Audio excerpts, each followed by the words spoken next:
नमस्कार, मैं हूं निरंजन कुमार। DWN न्यूज़ में आप सभी का स्वागत है। आज हम बात करेंगे बीजेपी में बड़े बदलाव को लेकर के कि वो क्या बदलाव होने जा रहे हैं और इस बदलाव को लेकर के किस किस स्तर पर बैठक हुई है, उस बैठक में कौन कौन से लोग शामिल हुए हैं और वो बदलाव क्या है।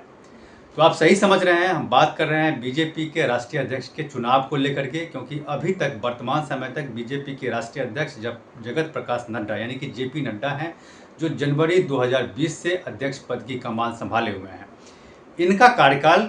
हालांकि ख़त्म हो चुका था, लेकिन बीच बीच में कुछ चुनाव थे या संगठन के कुछ काम ऐसे थे जिसको लेकर के जगत प्रकाश नड्डा का कार्यकाल बढ़ा दिया गया था और ये संभावना जताई जा रही थी कि साल 2025 की शुरुआत में बीजेपी को अपना राष्ट्रीय अध्यक्ष मिल जाएगा, क्योंकि अब जगत प्रकाश नड्डा JP नड्डा जो है वो केंद्र में मंत्री बन चुके हैं और ये पूरी संभावना है कि जितनी जल्दी से जल्दी हो सके राष्ट्रीय अध्यक्ष का चुनाव होगा। और इसी चुनाव को लेकर के पिछले बुधवार को प्रधानमंत्री के आवास पर एक बड़ी बैठक हुई थी, जिस बैठक में केंद्रीय गृह मंत्री अमित शाह, वर्तमान जो राष्ट्रीय अध्यक्ष है जगत प्रकाश सिंह नड्डा, इसके साथ साथ पार्टी के जो संगठन मंत्री हैं BL संतोष और इसके साथ साथ RSS के कई बड़े नेता जो है इस बैठक में शामिल हुए थे। और इस बैठक में जो सूत्र के हवाले से जो खबर है मेरे पास वो यही है कि बीजेपी के राष्ट्रीय अध्यक्ष को लेकर के चर्चा हुई है कि किस नाम पर सहमति बननी चाहिए, क्योंकि इस बार जो अध्यक्ष बनेगा इसमें कोई दो राय नहीं है कि RSS जो है चाह रहा है कि उसका अध्यक्ष हो और बीजेपी भी चाह रहा है कि एक ऐसा अध्यक्ष हो जिस पर मोदी का जो है साथ मिलता रहे। इस तरीके के अध्यक्ष को लेकर के चुनाव पर चर्चा हुई थी और 5-6 नाम है जिसको लेकर के चर्चा हुई है। हालांकि देखिए, जो भी नाम पर चर्चा होती है वो नाम नहीं होता है, क्योंकि अभी पिछले रिकॉर्ड को अगर देखा जाए तो प्रधानमंत्री नरेंद्र मोदी हमेशा एक ऐसे नाम को सामने रखते हैं जिसके बारे में न तो मीडिया को सही जानकारी होती है और न ही पब्लिक को। लेकिन चुनाव हुई है तो चुनाव में कई नाम पर चर्चा भी होती है। इसमें कौन कौन से लोग हैं आज हम उसी को लेकर के बात करेंगे, क्योंकि ये पूरी संभावना है कि अगले 10 दिन के अंदर अंदर जो है बीजेपी का राष्ट्रीय अध्यक्ष जो है, नया राष्ट्रीय अध्यक्ष वो मिल जाएगा। तो जो पहला नाम है वो जो है आपको मैं बता दूं कि प्रहलाद जोशी हैं, जो कर्नाटक से आते हैं। कर्नाटक की बात मैं इसलिए भी कह रहा हूं कि साउथ में जो है अगले साल चुनाव होने वाले हैं, तमिलनाडु में या फिर केरला में, पुडुचेरी में चुनाव होने वाले हैं। तो इसीलिए पूरी संभावना जताई जा रही है कि इस बार बीजेपी ऐसे लोगों को संगठन में लाना चाह रही है, ऐसे लोगों को बीजेपी का राष्ट्रीय अध्यक्ष पद देना चाह रही है जो साउथ का रहने वाला हो, क्योंकि साउथ में वो चाहती है कि साउथ का भी अध्यक्ष हो। और जो प्रहलाद जोशी का जो नाम मैंने बताया है आपको, तो प्रहलाद जोशी कर्नाटक से रहने वाले हैं और वो उनका बैकग्राउंड RSS का भी रहा है। RSS से होते हुए वो बीजेपी में शामिल हुए और केंद्र में मंत्री भी हैं अभी। इसके बाद अगर हम बात करें तो BL संतोष जो संगठन में मंत्री हैं, तो संगठन पर उनकी मजबूत पकड़ है और वो भी कर्नाटक से ही आते हैं, तो उनके नाम पर भी चर्चा हुई है।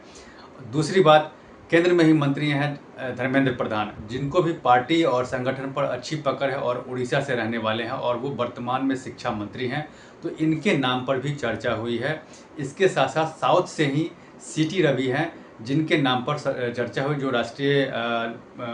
महासचिव रह चुके हैं, तो उनके नाम पर भी चर्चा हुई है। और इस बार जो है ये संगठन भी चाह रही है कि साउथ के तरफ से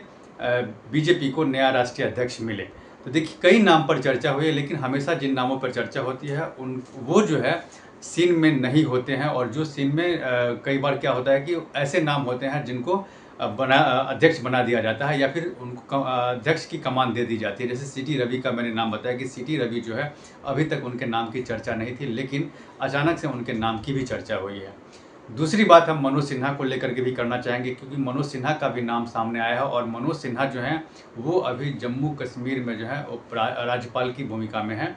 तो वहाँ पर उनको लेकर के भी चर्चा हुई है और ये संभावना जताई जा रही है कि उनको भी राष्ट्रीय अध्यक्ष का कमान मिल सकता है। तो देखिए, अभी प्रक्रिया शुरू हुई है, बैठकें हुई है और आगे किस नाम पर सहमति बनेगी उस पर मेरी नज़र बनी हुई है, क्योंकि RSS और बीजेपी के दोनों की सहमति से ही इस बार बीजेपी का अगला राष्ट्रीय अध्यक्ष होगा। लेकिन अभी जो है जो संगठन है, संगठन के भी चुनाव अभी हुए हैं। अभी कई प्रदेश ऐसे हैं जहां पर सबसे पहले प्रदेश अध्यक्ष की नियुक्ति होने वाली है। जब प्रदेश अध्यक्ष की नियुक्ति हो जाएगी उसके बाद ही राष्ट्रीय अध्यक्ष की नियुक्ति होगी और इस प्रक्रिया में बहुत ज़्यादा समय नहीं लगेगा क्योंकि इसका प्रोसेस चल रहा है। और राष्ट्रीय अध्यक्ष को लेकर के ही प्रधानमंत्री नरेंद्र मोदी के आवास पर पिछले दिनों बड़ी बैठक हुई थी, जिसमें बीजेपी के सब शीर्ष नेता और आरएसएस के जो बड़े लोग हैं वो लोग इस बैठक में शिरकत किए थे और कई नाम पर चर्चा हुई थी। तो देखना ये है कि आने वाले समय में बीजेपी का अगला राष्ट्रीय अध्यक्ष कौन होता है या फिर एक बार फिर से जेपी नड्डा को ही कंटिन्यू किया जाएगा, उस पर मेरी नज़र बनी हुई है। लेकिन इसमें कोई दो राय नहीं है कि बीजेपी इस बार एक नया राष्ट्रीय अध्यक्ष नए चेहरे को देगी। तो देखिए क्या कुछ होता है, इन सारी चीज़ों पर मेरी नज़र बनी हुई है। आप मेरे साथ बने रहें और बीजेपी के राष्ट्रीय अध्यक्ष को लेकर के या फिर इस खबर को लेकर के आप मेरे साथ बने रहें और मेरे इस चैनल को सब्सक्राइब कीजिए।